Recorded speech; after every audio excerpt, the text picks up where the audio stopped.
तो मुझे बताओ कि अगर मैं इन एटम्स को एक साथ रखता हूं तो क्या होता है।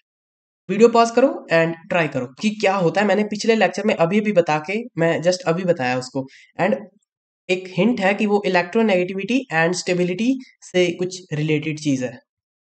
आई होप सो आपने कुछ ना कुछ सोचा होगा, कुछ ना कुछ एटलीस्ट कुछ तो सोचा होगा। अगर सॉल्व नहीं हुआ तो कोई ऐसा सॉल्व करना भी नहीं था इस चीज को। तो जिसने मेरा पिछला सब देख रखा है, जेड इफेक्टिव वगैरह, साइज वाला फैक्टर्स वगैरह, तो उसको तो ये कुछ नहीं लगेगा। इलेक्ट्रोनेगेटिविटी, स्टेबिलिटी मैंने जितना रटाया है ना तुम्हें, उतना किसी ने अभी तक तुम्हें नहीं बताया अच्छे से जितना मैं बता रहा हूँ।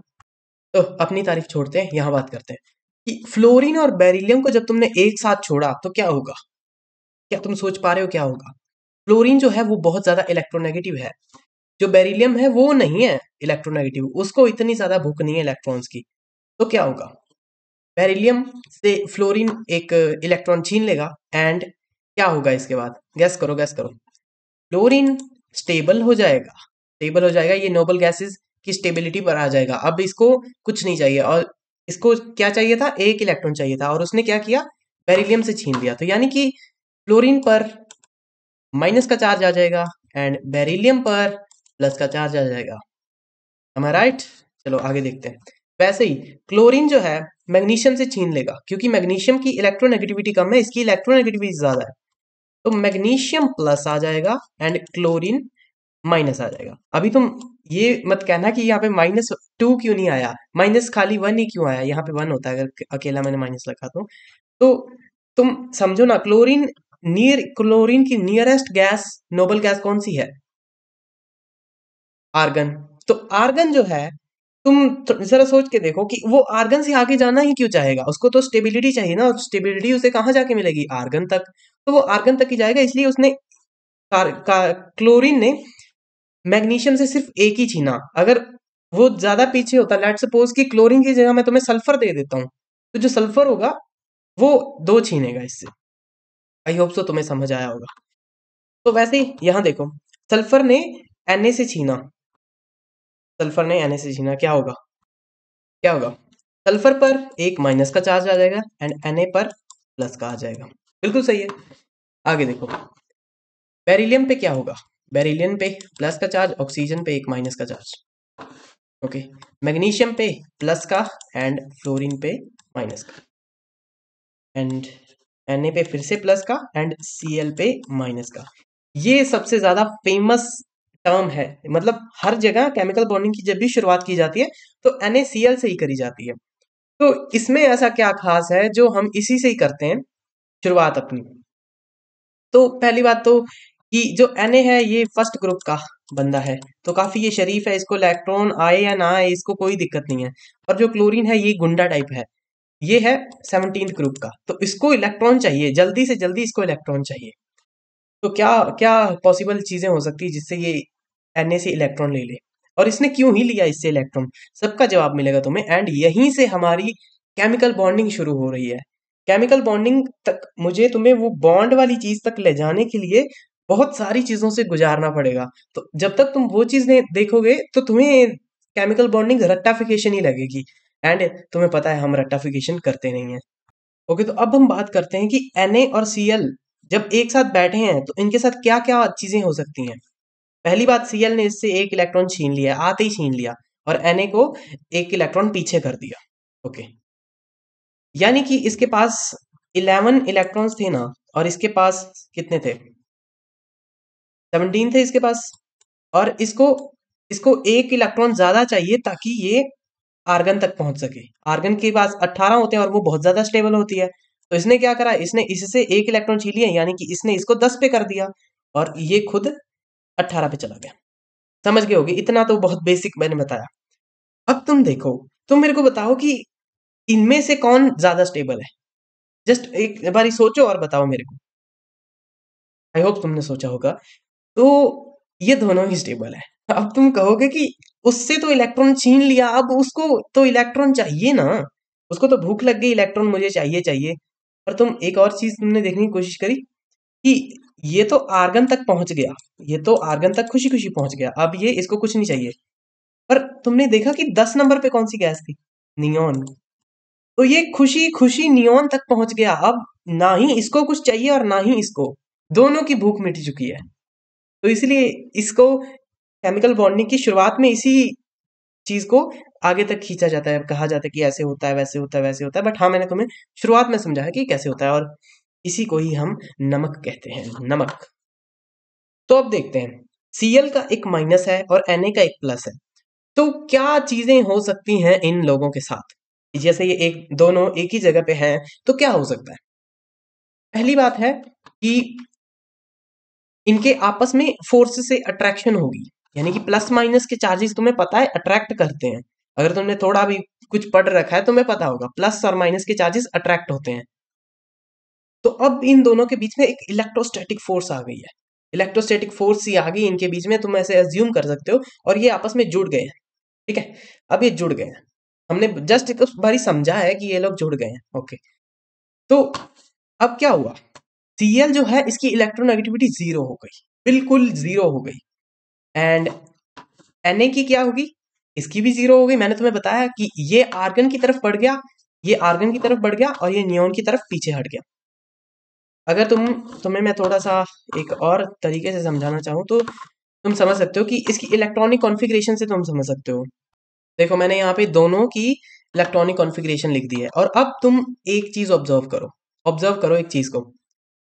देखो, इसके एस वाले में एक इलेक्ट्रॉन है, ठीक है। और ये अगर तुम नियॉन को लिखना चाहो, नियॉन कैसे लिखते हैं, नियॉन को तो ये ऐसे ही लिखी जाती है ना, नियॉन, नियॉन की कॉन्फ़िगरेशन ये रही नियॉन की कॉन्फ़िगरेशन।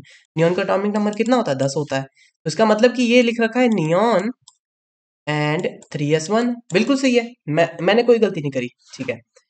अब तुम यहाँ देखो, यहाँ पे क्या लिखा है, ये तो नियॉन लिख रखा, और ये 3s2, और ये यहाँ पे 3p5 लिख रखा है।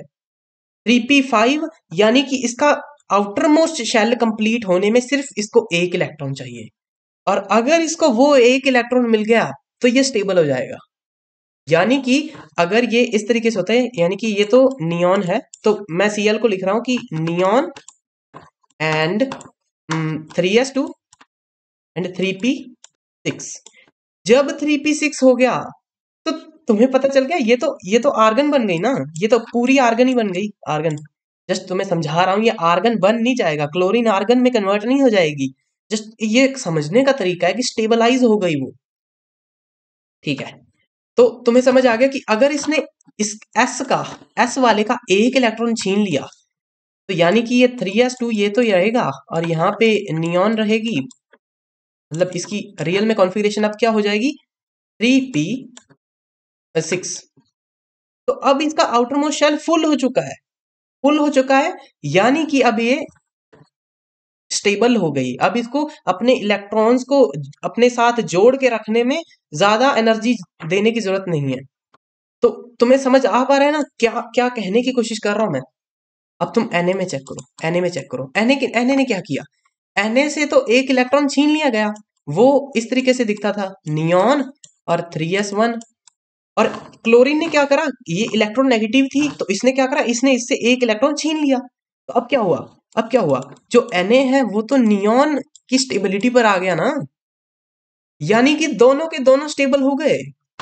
इसीलिए ये बहुत ज्यादा फेमस कंपाउंड है। ये भी स्टेबल हो गया एंड ये भी स्टेबल हो गया, यानी कि अब ये आपस में कोई लड़ाई झगड़ा नहीं करेंगे, कोई एक दूसरे से इलेक्ट्रॉन की छीनने वाली चीजें नहीं करेंगे। लाइक तुम्हें समझ आया मैं क्या कहने की कोशिश कर रहा था? इतने टाइम से मैं जो तुम्हें समझा रहा हूँ वो इसी चीज तक मैं तुम्हें पहुंचाना चाहता था। क्योंकि टीचर्स क्या करते हैं, सीधा हमें बता देते हैं, बट मुझे नहीं समझ आया था, तो मुझे नहीं लगता कि किसी और को भी समझ आएगा इतने इस तरीके से जैसे समझाया जाता है हमें। तो ठीक है, आगे बढ़ते हैं। Cl में क्या हुआ कि पॉजिटिव और नेगेटिव ये प्लस होने वाला है, Cl में नहीं हुआ, यानी कि पूरे एक कंपाउंड में ये चीजें होने लगी कि ये आपस में अट्रैक्ट होने लग गए। अभी बाद में पढ़ेंगे कि वो अट्रैक्शन क्या है। Okay, can you guess what happen to Na? It would also get stabilized. हाँ, ये भी इधर आगे खुशी का बना दो इमोजी, क्योंकि हम खुश हो गए कि हमें पता चल गया कि दोनों ही स्टेबल हो गए। बहुत कम लोगों को पता है ये, हाँ हमें पता है तो खुश हो जाओ। तो ठीक है, तो इसकी समरी यही है कि एक अट्रैक्शन फोर्स हमें फील होगी क्योंकि ये पॉजिटिव है एंड ये नेगेटिव है। एंड यही पूरा मिलके एक कंपाउंड बनाता है Na plus and Cl minus. Na plus Cl minus, ये बहुत फेमस कंपाउंड है, तुमने सुन रखा होगा, तुम्हारे घर पे भी है, नमक, इसे नमक कहते हैं, ठीक है। तो the attraction which is felt by Na plus and Cl minus is known as chemical bonds. यहाँ पे जो कुछ अट्रैक्शन हो रही है ना, यहाँ पे कुछ किसी टाइप की एक अट्रैक्शन हो रही है इस चीज के अंदर, तो उस चीज को कहा जाता है कि ये केमिकल बॉन्ड है, रासायनिक बंध, जिसे हम हिंदी में, अगर तुम हिंदी मीडियम के स्टूडेंट हो तुम्हें पता चल जाएगा, इसी को ही रासायनिक बंध कहते हैं। और हम रासायनिक बंध को ऐसे समझते हैं कि पता नहीं क्या चीज है ये, इतना भी कोई बड़ा कॉन्सेप्ट नहीं है, बट हाँ जरूरी है, बहुत ज्यादा जरूरी है। अगर तुम्हें ये नहीं पता तो कुछ भी नहीं आता तुम्हें केमिस्ट्री में, ठीक है। इसको पैक करो। हाँ, तो आई होप सो तुम्हें ये Na और Cl वाली चीज समझ आई होगी, क्योंकि मैं चाहता हूँ कि तुम्हें ये चीज समझ आए। अगर ये नहीं आएगी तो दिक्कतें होंगी, और अगर ये नहीं आ रही है तो प्लीज पीछे जाओ, मेरे सारे लेक्चर देख डालो अराउंड, मेरे पास हिसाब से तुम 1.5x पे देख डालो। स्लो ही बोलता हूँ मैं, इतनी तेज तो बोलता ही नहीं हूँ मैं। आगे देखो, तो हमने एक चीज ऑब्जर्व करी कि ले देकर हर एलिमेंट स्टेबिलिटी गेन करना चाहता है। NaCl ने एक दूसरे से एलिमेंट छीन के स्टेबिलिटी गेन कर ली, बिल्कुल कर ली ना। तो उसी तरीके से हर एलिमेंट अपनी जिंदगी में एक स्टेबिलिटी गेन करना चाहता है, उसको स्टेबल रहना है। क्यों स्टेबल रहना है? क्योंकि उसके फिर उसको एनर्जी कम देनी पड़ेगी अपने इलेक्ट्रॉन्स को अपने शेल्स में घुमाने के लिए, ये कारण है। अभी इससे इससे डीप डाउन नहीं जा सकते हम, जाएंगे कभी ना कभी, बट हाँ फिलहाल के लिए वो टाइम नहीं है। फिलहाल हम थोड़े ठीक ठाक स्टूडेंट्स हैं, जब हम PhD लेवल पे चले जाएंगे तो जरूर देखेंगे। टीचर्स कैसे समझाते थे कि बेटा इन लोगों के पास इनको ना प्यार है आपस में से, तो ये चिपक जाते हैं। भाई प्यार नहीं है वो ले दे के, तो उनको स्टेबल होना है, basically there is no love, सब कुछ स्टेबिलिटी के लिए है। इनको स्टेबल होना है, इस कारण से ये लोग आपस में चिपक रहे हैं, आपस में कुछ बॉन्ड्स बना रहे हैं, या कुछ भी हो रहा है इनके बीच में। तो तुम समझ जाओ ना कि मैं क्या कहना चाह रहा हूं तुम्हें, कि इसी कारण से इनके जो भी बॉन्ड्स बन रहे हैं, एंड बॉन्ड लेंथ कैसे बनती है, सब सब बताऊंगा। बट हाँ तुम्हें थोड़ा बेसिक पता चला होगा कि इतना बेसिक लेवल पे मैंने नीचे गिर के तुम्हें समझाया है ना, तुम्हें अभी कभी नहीं भूलना चाहिए ये चीज। ओके, अभी कुछ चीजें जान लो कि बॉन्ड्स क्या थे। बॉन्ड्स तो एक तरह की अट्रैक्शन थी, अभी वो हम देख नहीं सकते उसे, बस जस्ट वो ऐसे अट्रैक्शन है, जैसे मैग्नेटिक अट्रैक्शन होती है, दो मैग्नेट्स होते हैं चिपक जाते हैं आपस में, तो वैसी कुछ अट्रैक्शन है। तुम इस तरीके को एक बारी जस्ट समझने के लिए समझ सकते हो, वैसे मैग्नेटिक वाली नहीं है, बट हाँ एक समझने के लिए, जब शुरू में तुम आए हो तो तुम्हें समझने के लिए ये चीज चाहिए, ठीक है। Bonds are form through atoms, बिल्कुल सही है, एटम दो जुड़ते हैं आपस में, उनके बॉन्ड्स फॉर्म होते हैं, बॉन्ड्स जिसे कि अट्रैक्शन कहते हैं। यानी कि अट्रैक्शन जो है वो दो एटम्स के आपस में कुछ इंटरेक्शंस के कारण हुई होगी, या किसी ने किसी से इलेक्ट्रॉन छीन लिया होगा, या किसी ने किसी को इलेक्ट्रॉन दे दिया होगा। समझ गए? ओके, तो और बेसिकली ये अगर तुम डीप डाउन करोगे तो सब कुछ इलेक्ट्रॉन के कारण ही हो रहा है। अगर इलेक्ट्रॉन नहीं है तो मैंने तुम्हें बताया था पिछले पिछले नहीं, मे बी फर्स्ट लेक्चर में बताया था कि अगर इलेक्ट्रॉन ही ना हुआ तो क्या होगा। बूम, खत्म, साइलेंस, बिल्कुल साइलेंस, कुछ भी नहीं है। तो आगे देखते हैं, व्हाई डू दे कंबाइन, वो लोग जुड़ते हैं क्यों हैं आपस में? स्टेबिलिटी गेन करने के लिए। केमिस्ट्री में मैं तुम्हें बार बार यही चीज कहने वाला हूँ, स्टेबिलिटी स्टेबिलिटी स्टेबिलिटी, और तुम्हें ये सुनना ही पड़ेगा, क्योंकि इसको माइंड में डाल लो अपने, रियल लाइफ में इस चीज को सोचना शुरू कर दो कि हाँ इस चीज को स्टेबिलिटी चाहिए, इस कारण से ये चीज ऐसे हो रही है। समझ गए हो? तो क्या हर एटम बॉन्ड बनाएगा? क्या हर एटम ऐसा है? एटम, कोई भी एटम उठा लो तुम, सल्फर उठा लो तुम, क्लोरीन उठा लो तुम, क्या करो तो कि तुम, क्या नाम है इस एटम का? निकल, निकल, निकल, तुम निकल उठा लो और हाइड्रोजन उठा लो, क्या ये लोग आपस में बनाएंगे बॉन्ड? इसका तो हमें अभी तक तो जवाब नहीं पता, बट हाँ धीरे धीरे सब पता चल जाएगा। तो तुम्हें बेसिक आइडिया हो गया, बेसिक आइडिया हो गया तुम्हें, जो मैं तुम्हें कन्वे करने की कोशिश कर रहा हूँ कब से, कि केमिकल बॉन्ड क्या है, क्या है, क्या है, उसकी डीप डाउन उसको अच्छे से समझा रहा हूँ। ये किसी कारणवश से ही समझा रहा हूँ, मैं फ्री फोकट में तुम्हें समझा नहीं रहा है तुम्हें, इसीलिए समझा रहा हूँ ताकि तुम, जब मैं एडवांस लेवल का कोई क्वेश्चन लाऊं तुम डरो ना। और इस वाले चैप्टर के हम सारे सारे क्वेश्चंस करने वाले हैं, अच्छे अच्छे, बहुत मजेदार क्वेश्चन है इनके, मैंने करे थे अपने टाइम पे। हाँ फिलहाल भी अपना टाइम ही चल रहा है, आया नहीं, बट चल रहा है, छोड़ो। एक बात नोट डाउन करने वाली है, note down that Cl pulled Na's outermost shell electron। ये चीज हमें रटनी नहीं है, ठीक है। Cl ने Na का आउटर मोस्ट इलेक्ट्रॉन उठाया, यानी कि ये वाला, ये जो 3s1 पे इलेक्ट्रॉन ये पड़ा था ना, इसने इसको उठा के इधर फेंक लिया अपनी साइड, तो ये 6 हो गए, ठीक है। और यहाँ पे ये चीज खत्म हो गई, ये चीज बिल्कुल खत्म हो गई। तो तुम समझो इस चीज को कि इसने इसका लास्ट इलेक्ट्रॉन ही क्यों उठाया।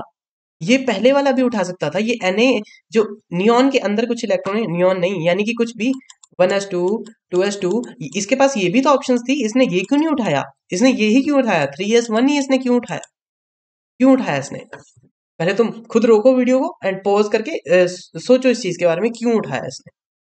इसका हिंट है कि वैलेंस इलेक्ट्रॉन। ओके, तो तुमने कुछ सोचा होगा अपने माइंड से, एटलीस्ट आई होप कि तुमने सोचा होगा, बाकी तुम्हें पता है तुमने क्या करा है। मैंने तुम्हें पहले से ही बता रखा है, बहुत टाइम पहले ही मैंने बता दिया था कि इलेक्ट्रॉन्स जो हैं आउटर मोस्ट शेल के, उनपे न्यूक्लियस का पुल कम होता है, उन लोगों को आसानी से बाहर फेंका जा सकता है। जो बहुत बाहर के शेल की बात हो रही है, बिल्कुल एंड वाले शेल की, जो अंदर बैठे हैं और यहाँ पे न्यूक्लियस बैठा है, तो इन पे तो भयंकर पुल लगा रहा है, भयंकर, एकदम भयंकर पुल। और इन पे थोड़ा थोड़ा पुल जा रहा है, थोड़ा थोड़ा पुल क्यों जा रहा है, क्योंकि इन पे भी तो वो वेस्ट कर रहा है, जो ये अंदर बैठे हैं इनके लिए भी तो वेस्ट कर रहा है। तो जो बाहर एक इलेक्ट्रॉन पड़ा होगा वो उस पर इतना ध्यान नहीं उसका जा सकता, ध्यान नहीं मतलब तुम समझो इस चीज को कि इस चीज पे जो यहाँ पे इलेक्ट्रॉन है पड़ा है, यहाँ पे ये पड़ा, इसको पुल करने के लिए उसके पास एनर्जी भी तो होनी चाहिए, उसकी एनर्जी तो इन लोगों पे वेस्ट हो जा रही है, जो यहाँ पे बैठे हैं, यहाँ पे बैठे हैं, यहाँ पे बैठे हैं, इन लोगों पे वेस्ट हो जा रही है। तो जो लास्ट के शेल में सिर्फ एक इलेक्ट्रॉन पड़ा है, उसके पास कैसे चली जाएगी उसकी एनर्जी, समझे। वैसे ही जैसे ग्रेविटेशन काम करता है या इलेक्ट्रोस्टैटिक्स काम करता है, वैसे ही कुछ कि जितना पास होगे तुम, उतनी ज्यादा एनर्जी वो तुम्हें, उतने जोर से वो चीज तुम्हें खींचेगी, समझ गए होगे तुम। तो यही कारण था कि Cl ने Na का लास्ट शेल का इलेक्ट्रॉन उठाया। उसका मन नहीं था कि उसने यही उठाना है, पर उसको ये आसानी से मिल गया, इस कारण से उसने ये उठा लिया, समझे। तो ये यहां से लेके यहां चला गया और इसका शेल पूरा हो गया, 3p6 हो गया। और मैंने कहा था कि शेल पूरा हो जाता है तो स्टेबिलिटी आ जाती है, स्टेबिलिटी आ गई तो इलेक्ट्रॉन्स शांति से मूव कर सकते हैं वहां पे। Okay, and why number and why no electrons, क्या लिख रखा है ये, and why Na shared its electron to Cl तो इजीली। मैंने तुम्हें बता दिया कि क्यों इतनी शांति से इसने दे दिया, क्योंकि यहाँ पे ये इस इन पे ध्यान दे रहा था, इन पे इसका फोर्स ज्यादा लग रहा था, इस पे कम लग रहा था, इस कारण से Cl ने उठा लिया इसको।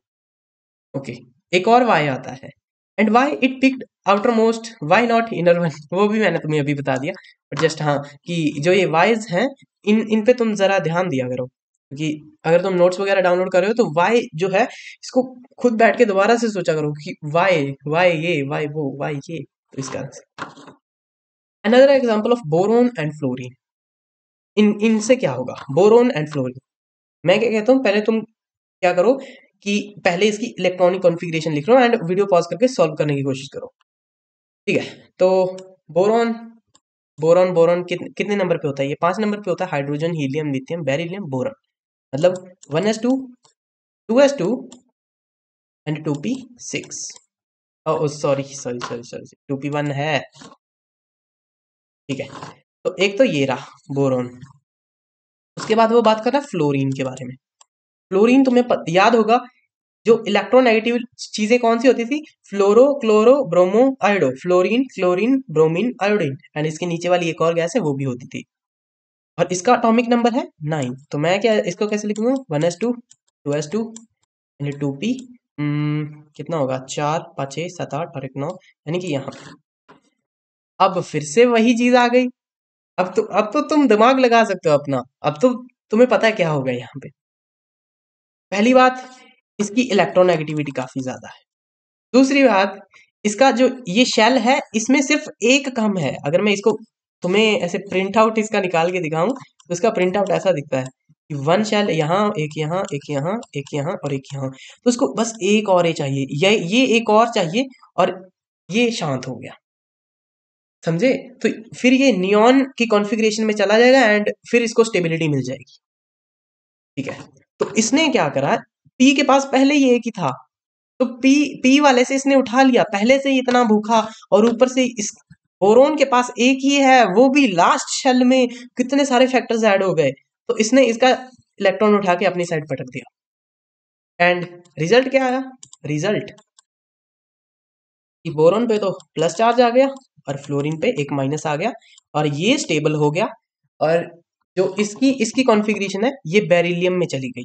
बेरिलियम की कॉन्फ़िगरेशन यही होती है ना, बेरिलियम की कॉन्फ़िगरेशन 4 एटॉमिक नंबर होता है उसका। हाँ, तो समझ गए होगे तुम, जो मैं समझाने की तुम्हें कोशिश कर रहा हूँ। व्हाट वुड हैपन, हाँ हाँ वही वही समझ लिया हमने। ठीक है ठीक है, ये मैंने नोट्स बनाए हैं अभी अभी, बट वही है कि अपनी राइटिंग खुद ही भूल जाता हूँ, क्या करूँ। आगे चलो।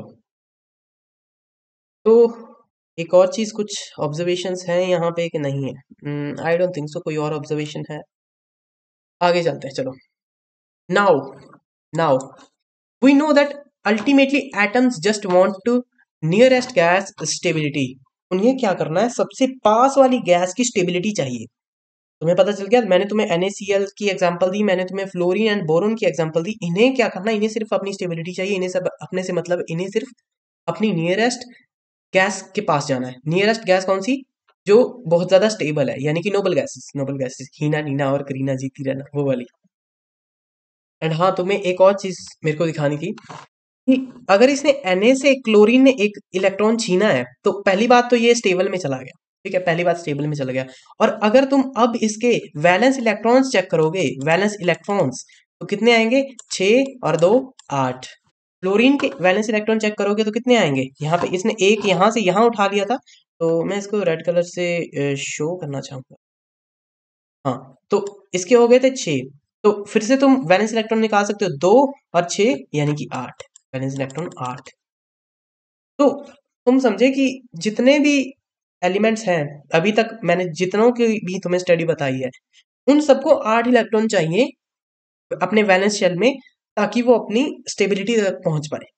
एंड सेंसिबल भी है ये बात कि वो लोग अपनी स्टेबिलिटी तक कैसे पहुंचेंगे, 8 शेल लेके ही पहुंचेंगे, क्योंकि उनसे जो अपनी नोबल गैस है उसके पास 8 शेल होते हैं।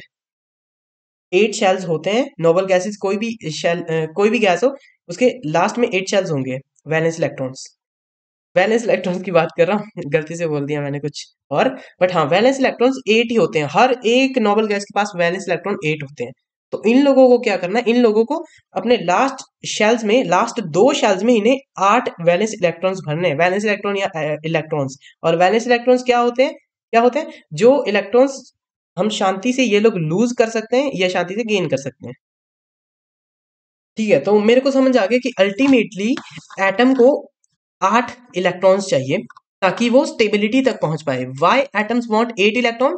वाई वाई स्टेबिलिटी के लिए, स्टेबिलिटी स्टेबिलिटी स्टेबिलिटी। ठीक है, इस जो एटम्स हैं इनको स्टेबिलिटी चाहिए। ठीक है, तो हमें ये समझ आ गया कि 8 इलेक्ट्रॉन्स इन्हें चाहिए।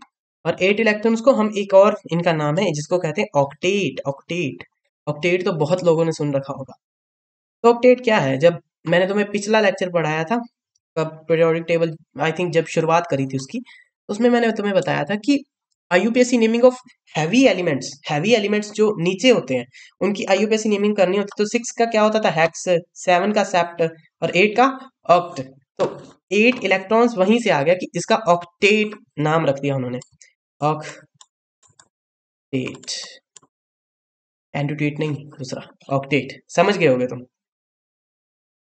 ओके, तो आगे देखते हैं।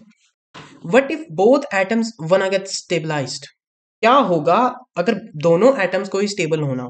मैंने तुम्हें जो पहले जो ये एग्जांपल्स दिखाई, लेट सपोज मैंने बोरोन और फ्लोरीन की तुम्हें दिखाई एग्जांपल, तो तुम्हें ये चीज पता चल रही होगी कि ये किसी एक से तो छीन रहा है, पर दूसरा स्टेबल नहीं हो रहा, उस पे प्लस का चार्ज आ रहा है। NaCl एक्सेप्शन है, ठीक है, हम मान सकते हैं, पर इसको तो तुम नहीं मान सकते ना कि बोरोन, बोरोन तो अब और इलेक्ट्रॉन नेगेटिव हो गया, इसको, इसके पास इलेक्ट्रॉन है नहीं, इसको एक और इलेक्ट्रॉन चाहिए ताकि ये अपनी एनर्जी को कंजर्व कर सके। ठीक है, तो हमने इतना तो समझ लिया।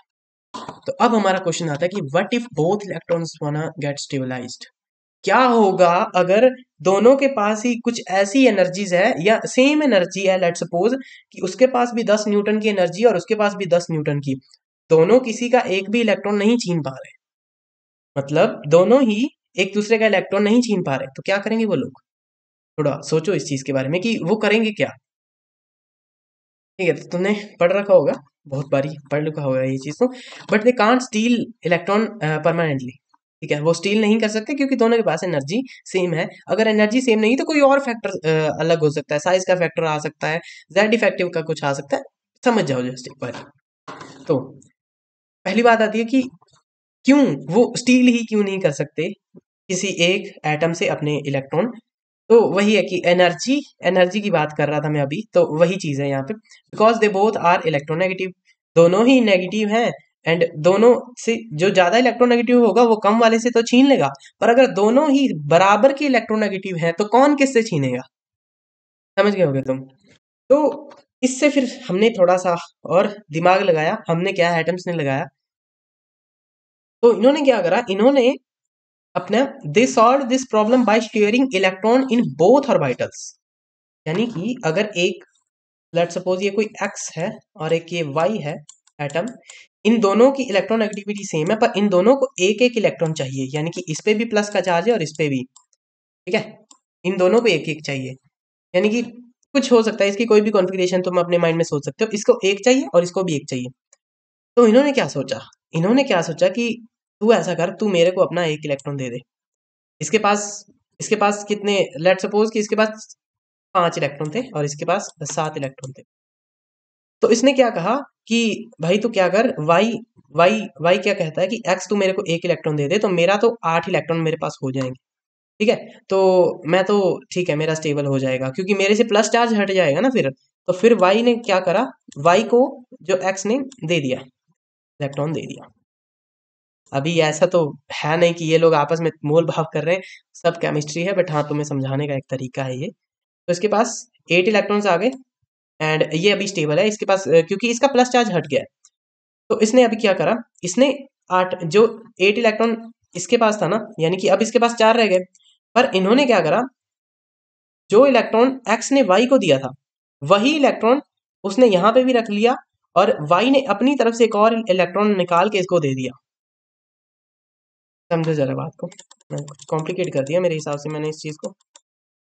ठीक है, तो इसके पास 5 थे, इसके पास 7 थे, तो इसने क्या करा कि तू अपना एक इलेक्ट्रॉन यहाँ पे रख, और तू वाई ने कहा कि मैं अपना एक इलेक्ट्रॉन यहाँ पे रखता हूँ, और हम लोग दोनों एक और बाइटल में अपने दोनों एक और बाइटल में दोनों रहते हैं एंड इलेक्ट्रॉन शेयर करते हैं। यानी कि तुम किस तरीके से समझाऊं मैं तुम्हें, यही तरीका तो बढ़िया है, यही बढ़िया है। तो उसने क्या करा कि तुम ऐसे कर लो, यानी कि वाई ने इसको एक इलेक्ट्रॉन दे दिया और वाई ने क्या करा, अपना भी इलेक्ट्रॉन और इसका भी इलेक्ट्रॉन दोनों को यूटिलाइज करा अपने साथ। इस चीज को थोड़ा सा सोचोगे, मैं ना समझा नहीं पा रहा हूँ इस चीज को अच्छे से, आई डोंट नो, समहाउ मेरा कोई कॉन्सेप्ट वगैरह खराब है इस चीज पे, क्या है, बट हाँ मे बी लैंग्वेज में दिक्कत है। तो कोई दिक्कत नहीं है, बट हाँ समझ जाओगे तुम, धीरे धीरे सब समझ जाओगे, अगर नहीं समझ आया तो समझ जाओगे, कोई नहीं।